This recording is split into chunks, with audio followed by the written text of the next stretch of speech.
Good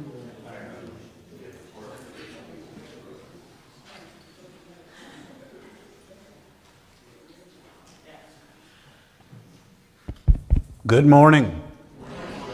Good to see each and every one of you that chose to be with us this morning. If you're visiting, welcome. We're glad you're with us. Maybe you're tuning in virtually, and perhaps even for the first time. We're glad that you're tuning in that capacity. For many of you, you'll recall that we were in a series of lessons for a number of weeks, and we finished those up last week. And so we start a new series of lessons this morning.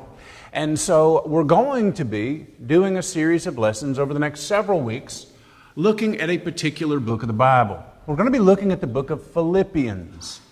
However, we're not going to start there this morning. We're going to start in Acts chapter 16. So if you have your Bible, I encourage you to go over to Acts chapter 16. We are talking about the book of Philippians. However, as we note the advent of these Christians here at Philippi, we'll start in the book of Acts with some basic background. As many of you know, as we highlight through the book of Acts, we'll see the missionary journeys of Paul. And as we do, we'll see the advent of several of these local body of believers who are later addressed in a particular letter. For example, the Philippian letter or the book of Philippians goes to these Christians who were really introduced to in Acts chapter 16. If we look at Philippi, it's helpful for us to note a few basic things. If you go over to the book of Acts, we're told a few things that, history will also give us the information. But if we look at Acts chapter 16, let's first look at verse 20. Acts chapter 16, look at verse 20 there. There's an episode where Paul has encountered a certain slave girl who is possessed with a spirit which is able to tell the future or fortune tell. And so the man who owned her was able to profit from this.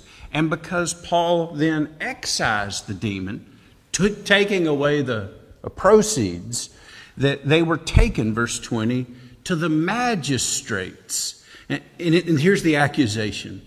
These men, being Jews, exceedingly trouble our city, and they teach customs which are not lawful for us, being Romans.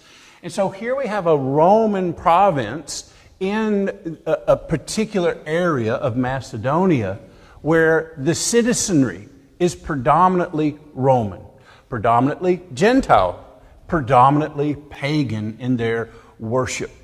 Now, I want to fast forward just a bit, and I don't know if maps are helpful for you. You probably got some in the back of your Bible, and you've looked up some of these places before, and many of them are familiar. And as you orient yourself with this particular map, on the far bottom right, you'll note Jerusalem. And then what we'll find as we go up and to the left or to the west, a variety of regions. For example, the region of Galatia, where we get the letter to the Galatians, or what we call the book of Galatians. And then we have the area there in green, which is Asia Minor, which you might recognize to the 7 churches of Asia Minor, the book of Revelation addresses. And then as you go westwardly, you'll find this region known as the Aegean Sea. And that's this, when I was growing up, we called them a slough. I don't know, I don't guess that's a real great geographical terminology. But this area is the Aegean Sea that goes up northwardly between Asia and Europe, or what we would have as the regions of Achaia and Macedonia.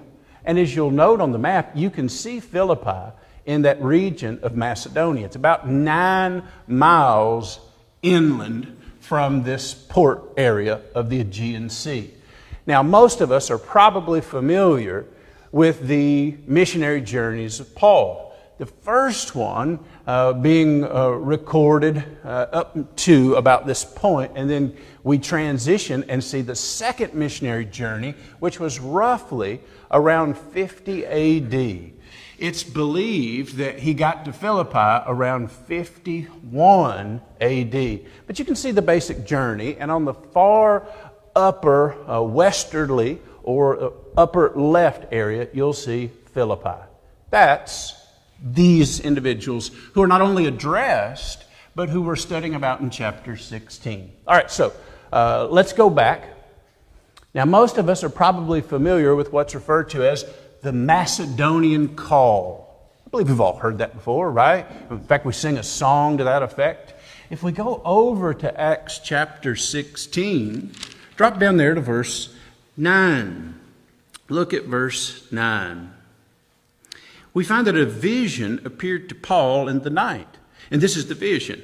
A man of Macedonia. Now, you might recall from the map, there was a shaded area there, and that's the region of Macedonia. And within that is the city that we have of Philippi. All right. So keep reading with me. Look down again at verse 9. Here's this vision that he had. This man of Macedonia stood and pleaded with him, saying, "Come over to Macedonia and help us." That's the, quote, Macedonian call in this vision. Look at verse 10. Now, after he had seen the vision, immediately we sought to go to Macedonia, concluding that the Lord had called us to preach the gospel to them. So it begins to tell us about their travels, verse 11. And then verse 12, they travel to, here's our town, Philippi, which is the foremost city in that part of Macedonia, which he calls a colony or a Roman province. There wouldn't have been a great population of Jews there. In fact, when we look at the first convert in Lydia, we note that there's some women, presumably Jewish, who are meeting out by the river because they don't have enough men to constitute having a synagogue in their area. And so the Jewish population is dismal. And it's Roman citizenry through and through. And so we see this Macedonian call. And so when they see this vision, they go. Now, I mentioned verse 13 already. And on the Sabbath day, we went out of the city to the riverside where prayer was customarily made. And we sat down and spoke to the women who met there. And then we're going to talk in just a moment about a particular woman as some of the initial converts. But if we go back to verse 12, we find Luke recording for us that they went to this city, and we were staying in that city for some days. How many? I don't know. We can't necessarily conclude from this verbiage precisely how long they were there. But I know that there are other times when they mention 2 days or a few days. So presumably, it's more than 2 or 3 days. It's probably enough days that it's presumably, again, more than a week, or you could say we spent a week there. So a number of days they spent there. And as I mentioned, some of the initial converts we're familiar with. And this is one of those particular converts. In verse 13, it mentions, as we already read, that they were speaking to the women who were meeting by the riverside. It says in verse 14 that a certain woman named Lydia heard us. She was a seller of purple from the city of Thyatira who worshiped God. The Lord opened her heart to heed the things spoken by Paul. And when she and her household were baptized, she begged us, saying, "If you have judged me to be faithful to the Lord, come to my house and stay." So she persuaded us. So they stayed for a period of time at her house. Presumably she was of some financial means. Not only did they stay at her house on this occasion, but we'll note later after they are let go of prison that they stay again at her house for a period of time before they leave the town. And again, this is just the basic background to the book of Philippians. The departure is highlighted for us in verse 35. After they have spent some time in prison, but we can go back and note this familiar scene of this jailer who was converted back in verse 25. It's midnight when they are arrested. I already mentioned why they were arrested. There was this girl who was demon-possessed, and the demon was telling the future, and people were paying for that service. And once the demon was no longer in the girl, the man could not then render the financial proceeds. And so he brought them to the magistrate, and they threw them in the prison. While there, as is very familiar to us, I assume, at midnight they're praying and singing hymns to God. Prisoners were listening to them, we're told. And then suddenly, in verse 26, there was this earthquake, and the doors were open, and the chains were loosed. And the keeper of the prison, he woke up, and seeing the prison doors open, he made some assumptions. He supposed that the prisoners had fled, so he drew his sword and was about to kill himself. Better to kill yourself than to be tortured by others and killed in the means they want to kill you. In other words, the punishment for him allowing the prisoners to escape was probably torture and death. So he controlled the outcome of his death versus being tortured and dying in the fashion that they chose. All right. But we see that he's told by Paul to do himself no harm, verse 28.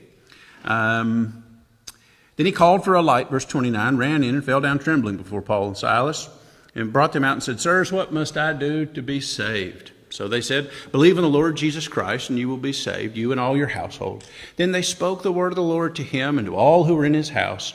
And he took them that same hour of night and washed their stripes. And immediately he and all his family were baptized.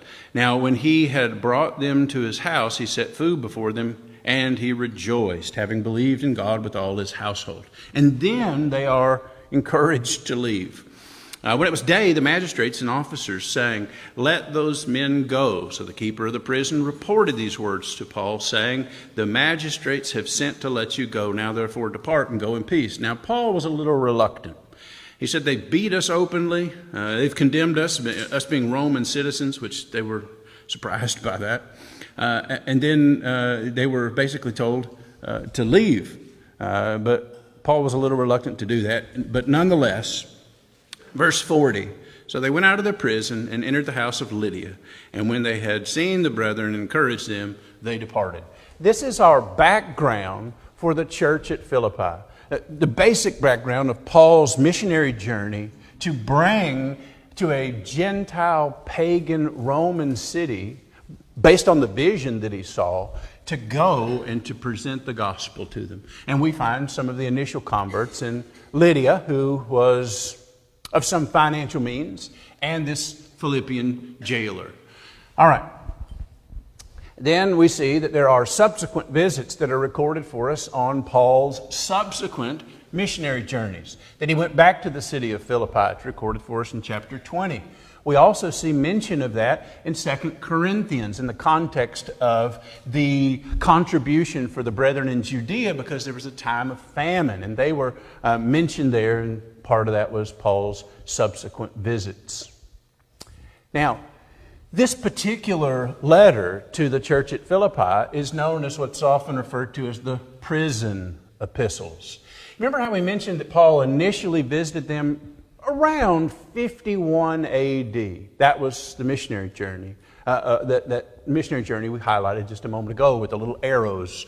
So about 10 years later, we find Paul is arrested. That's highlighted for us in chapter 28. Will somebody read for us Acts 28 and verse 16? And then we'll read verse 30 and 31 there. And when we came into Rome, Paul was allowed to stay by himself with the soldier who guarded him. Okay, so he has a Roman soldier who's guarding him. He is under what we might refer to as a house arrest kind of situation. But he has some liberty and some freedom. Will someone read verse 30 and 31 of Acts chapter 28, the last two verses there? Then Paul dwelt 2 whole years in his own rented house and received all who came to him, preaching the kingdom of God and teaching the things which concern the Lord Jesus Christ with all confidence, no one forbidding him. So he spent 2 years in Rome, and those 2 years most scholars conclude, and there's pretty much a consensus, that those were the years of between 60 and 62. So, roughly, if that second missionary journey put him in Philippi in 51 AD, and he finds himself in prison for these 2 years in 60 and 62, or this house arrest, then we're looking at about 9 years separated. And so he's had some subsequent visits on his other missionary journeys, but he's been several years removed, and they're a fledgling group of Christians who have this background in their Roman citizenry and being Gentiles, and so Paul writes them. Now, we could mention, and that's Acts. Now let's go to the book of Philippians. We could mention that he addresses or notes his chains. He mentions them in chapter 1 and verse 7. He mentions them again in verse 13 and 14. He also mentions the household of Caesar on not only this occasion, but again in chapter 4. In chapter 1, then chapter 4. Again, this situation where he's in Rome, and he has access to, and he has guards that are from Caesar or the Praetorium. Okay. So I've been doing most of the talking. Let me pause. Make sense? Questions, comments, thoughts of the basic background. Now, let me say this before I pause. If you haven't read a commentary before, you know we could talk about these preliminary things of the background for, well, months and months and months. But I like to actually get to Philippians and look at it. However, we do have that basic background before we get into talking about the book. Questions, comments, thoughts?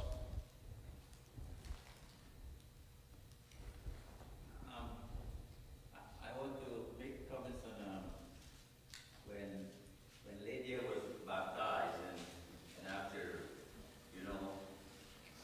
seeing that the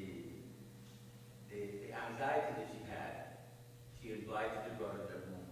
Not only invite them home, but invite them to stay. And that is something that is very, very remarkable and for our person life. Yeah, we see the early Christians were certainly hospitable, that they certainly did share and had things in common and had people in their home and went house to house. Sure, yes.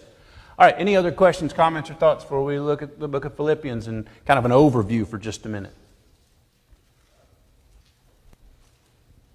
We already looked at these maps. Oh, I didn't mention this. Okay, so we looked at this basic region of Macedonia, and we get oriented. I think everybody understands the Italy, and we go all the way to the far right bottom. We know Jerusalem, and that's this general area. There's Macedonia. There's Philippi, about 9 miles inland from the Sea of Aegea. We looked at the particulars here of the travels. This is modern day. You can look in the bottom right and see the power lines. You can look in the center and see a road. In fact, if you look to the center and up just a bit, you'll actually see some cars on that road, and in the background is a modern city.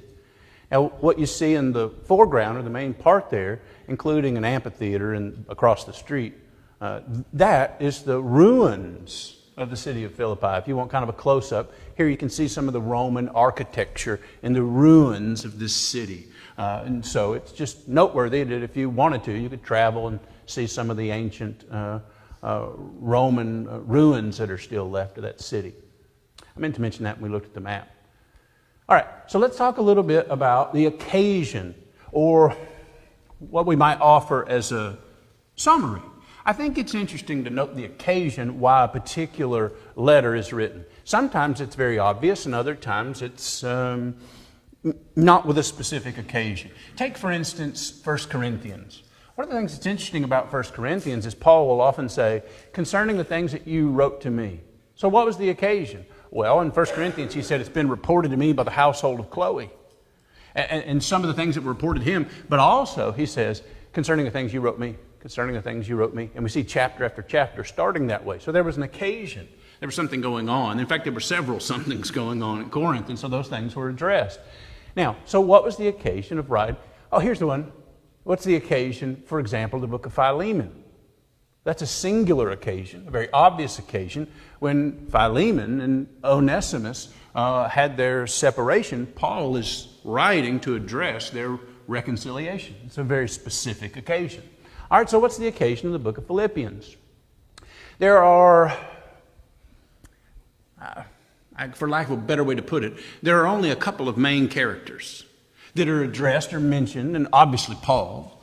The audience is the generic Christians there at Philippi. But then there is the mention of Timothy specifically, who we know much, much more readily than we know Epaphroditus. But let's mention Epaphroditus because he is a big part of the occasion of the letter. Let's go to chapter 4, the end of Philippians, or toward the end anyway. If we note the basic occasion, Epaphroditus has come to Paul while he's in Rome.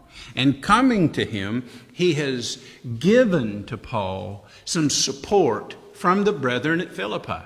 They have this roughly 10-year history where he initially came in Acts 16, where he came subsequently, Acts 20, and the occasions that are highlighted in 2 Corinthians. And he has presumably been in contact with them via Epaphroditus or others. But on this particular occasion, Epaphroditus has come to Rome to visit him and bring some supplies. Let's go back to verse 14. Nevertheless, you have done well that you shared in my distress. Now you Philippians know also that in the beginning of the gospel, when I departed from Macedonia, no church shared with me concerning giving and receiving, but you only. For even in Thessalonica you sent aid once and again for my necessities. Not that I seek the gift, but I seek the fruit that abounds to your account.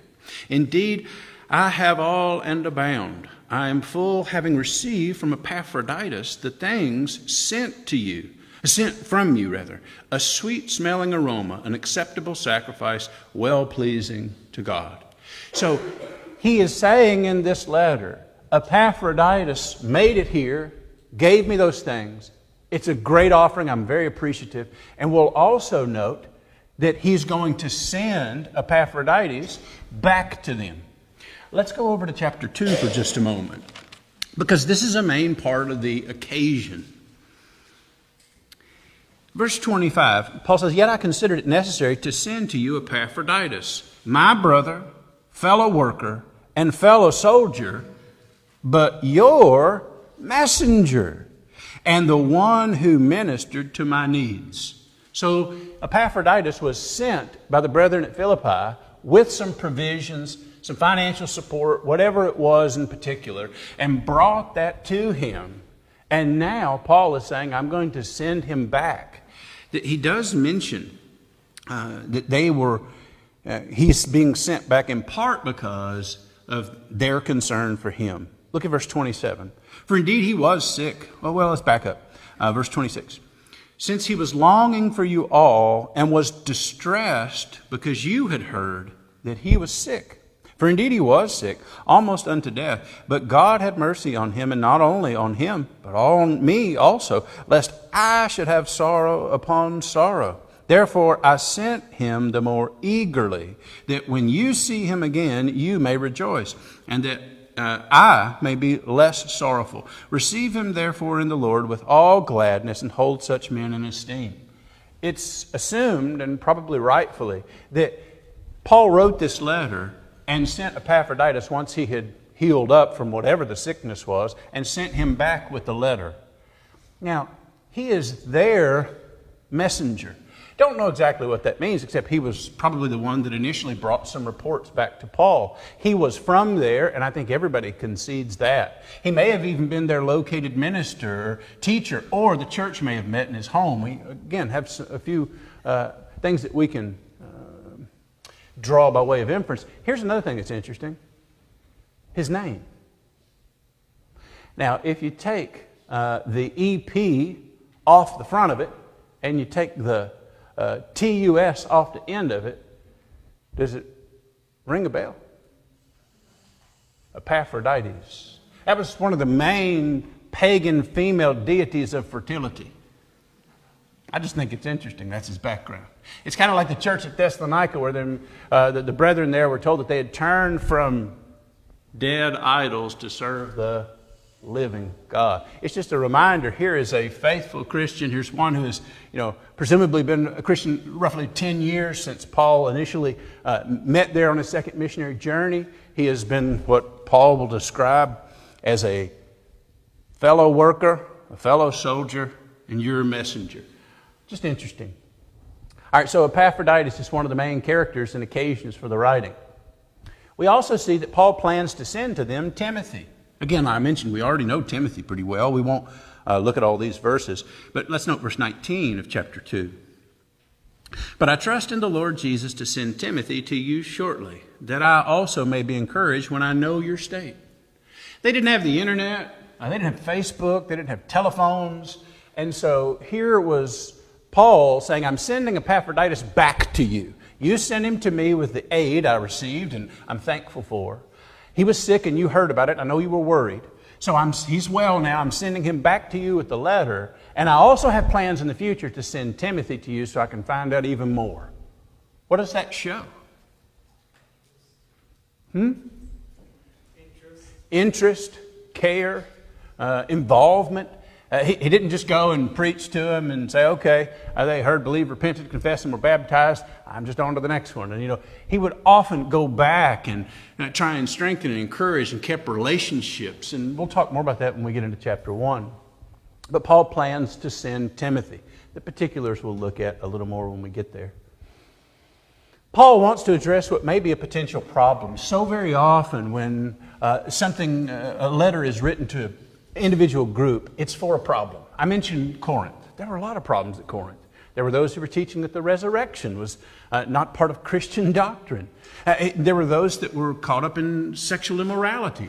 There were all sorts of issues that were addressed. There's no real main issues being addressed in the book of Philippians apart from one occasion. And it's probably something we've looked at before. But if you note verse 2 and 3, he says, I implore Euodia and I implore Syntyche to be of the same mind in the Lord. And I urge you also, true companions, help these women who labor with me in the gospel. Now, we'll talk more about the particulars when we get there, but there was a couple of individuals by name who were not of the same mind for some reason. Now, we'll again talk more about it when we get there, but that is the only potential problem that's addressed, and it's only addressed briefly.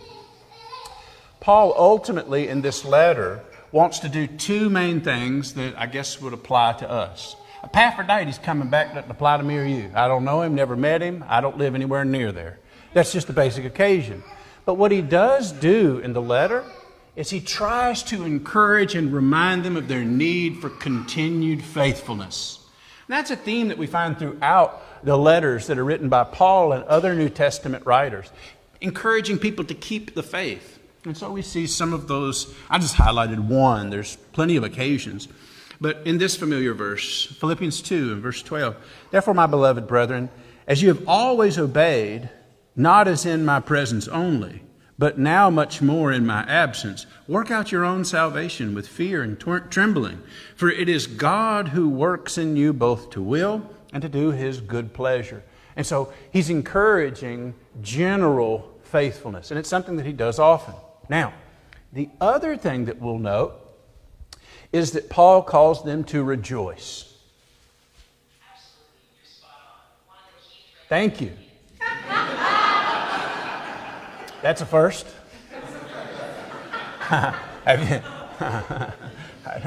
Often I look for the brethren to encourage me, but now, and now it's the internet.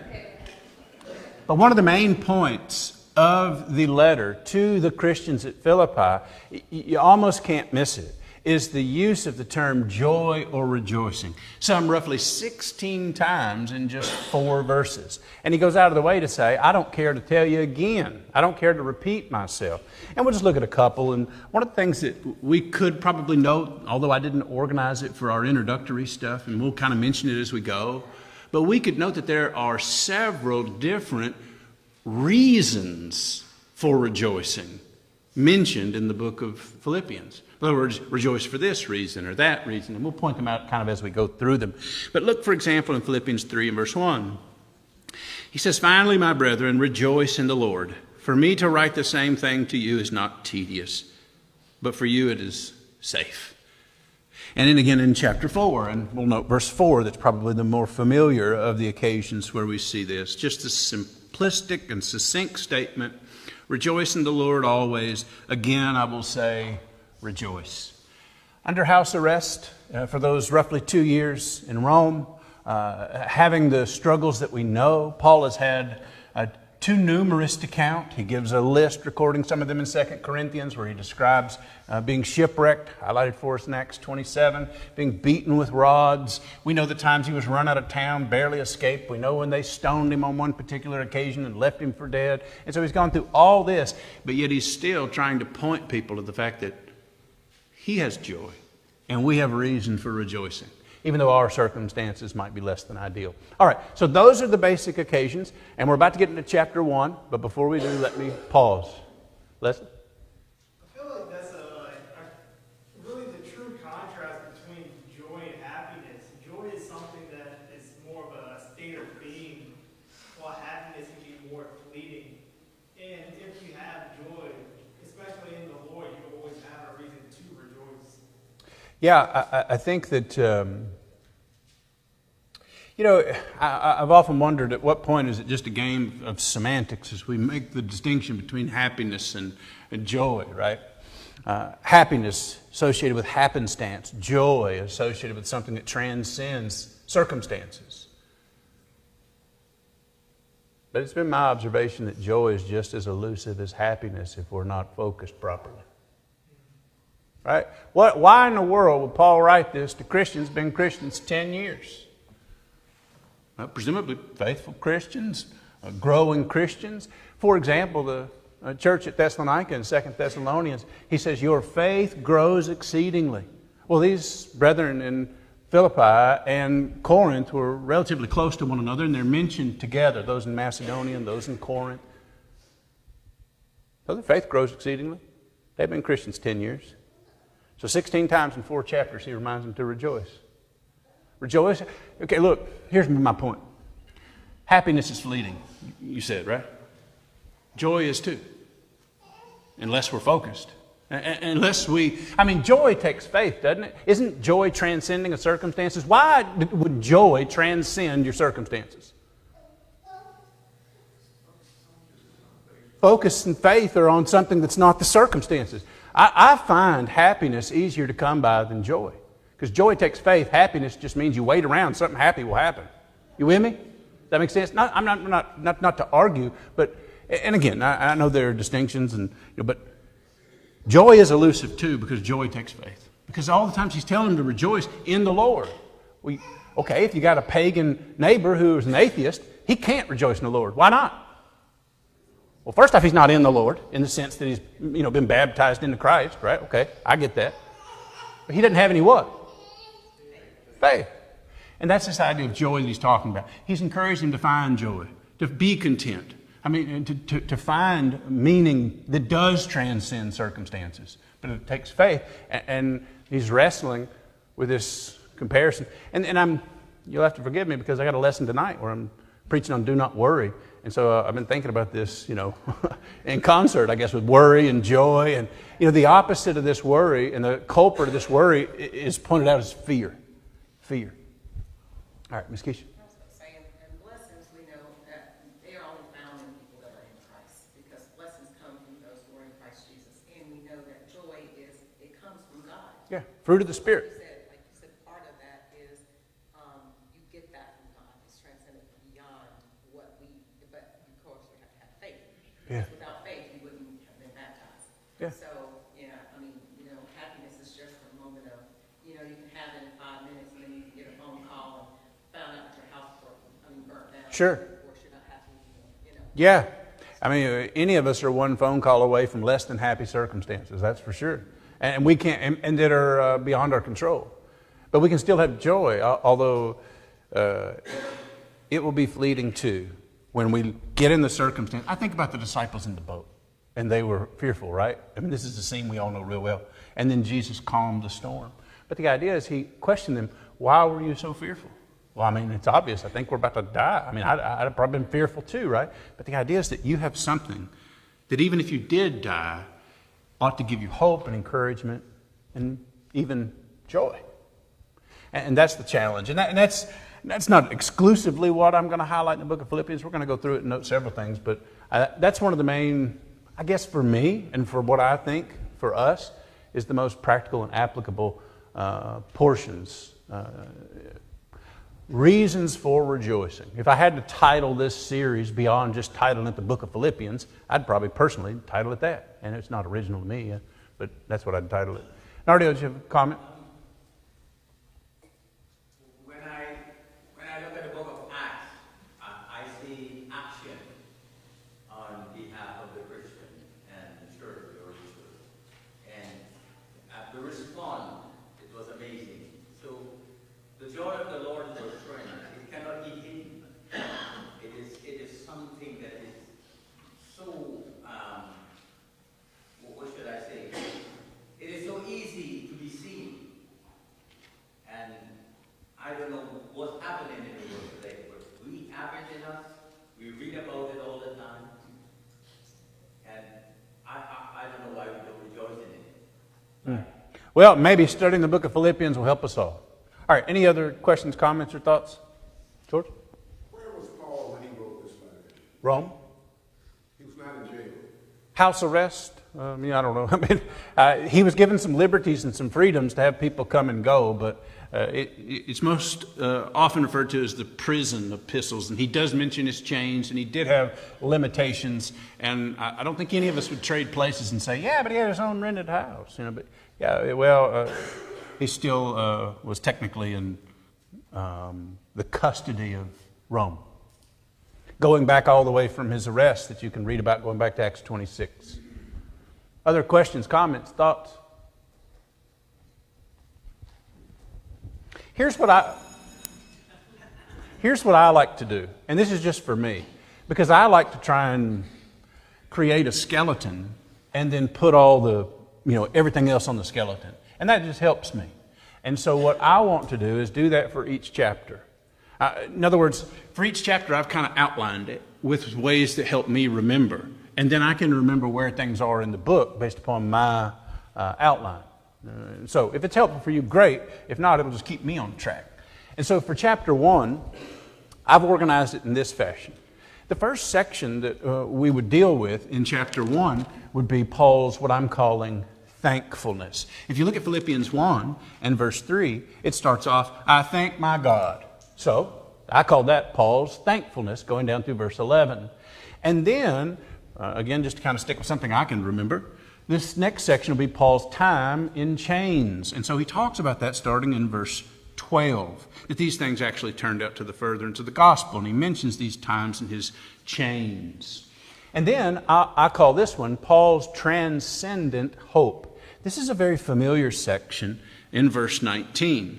I know that this will turn out to my deliverance, but then he goes on to these very familiar statements where he says, for example, in verse 23, that I desire to depart and be with Christ, which is far better. So he's talking about a hope that transcends. And so again, I just did these all with T's. Paul's thankfulness, Paul's time in the change, Paul's transcendent hope, and Paul's terrifying reminder. He mentions to them, starting in verse 27, that they may suffer because that's what they were called to. And so he mentions to them, and I use the word terrified from verse 28, and not in any way terrified by your adversaries, which is to them proof of your perdition. And what he's talking about is that you're subject to have to suffer. Look at verse 29.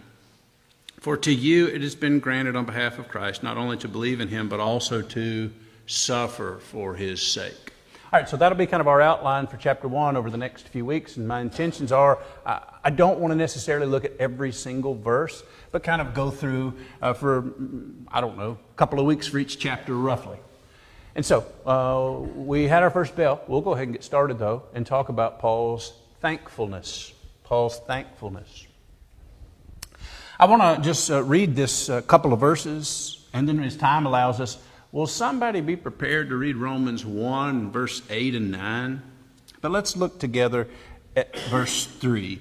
Like many of Paul's letters, the beginning is a prayer for the audience. Even when Paul writes to Timothy in 2 Timothy, he talks about how he starts the letter by saying, I'm praying for you, right?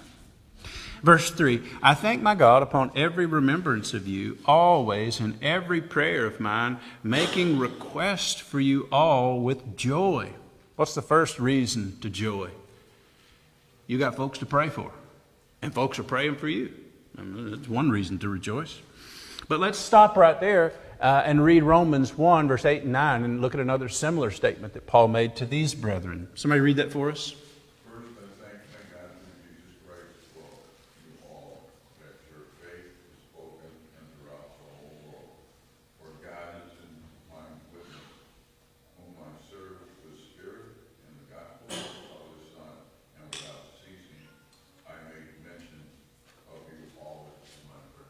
Again, this reminder that I'm praying for you. This reminder that I am invested in you, interested in you, concerned in you. I mention you in all of my prayers. Do you think it's merely hyperbole, or do you think he's being literal? Well, I think he's being literal. When I pray, I don't forget to pray for the brethren at Philippi. When I pray, I don't forget to pray for the Christians at Rome that I'm familiar with. Or one more, and then we'll get caught by the bell. Ephesians 1, who will read for us verse 15 and 16? Again, opening these letters by reminding him that he's praying for them, that he's thanking God for their faith. He's thanking God for their commitment and their faithfulness. For this reason, I too have heard of the faith in the Lord Jesus which exists among you and your love for all the saints. Do not cease giving thanks for you while making mention of you in my prayers. Again, this same verbiage of, I know of your faith. I'm still interested in your faith. I didn't want to just teach you the gospel and never see you again. I'm invested in interest in your progression and growth. And I hear of your faith and I hear of your love. And these are things that he mentions often. All right, we'll pick up here and finish this section that I'm calling Paul's thankfulness. We'll note that he's making requests for them and has them in his heart. And he longs to be with them. And he's praying for them. And we'll look at all those particulars next week. All right, appreciate your attention.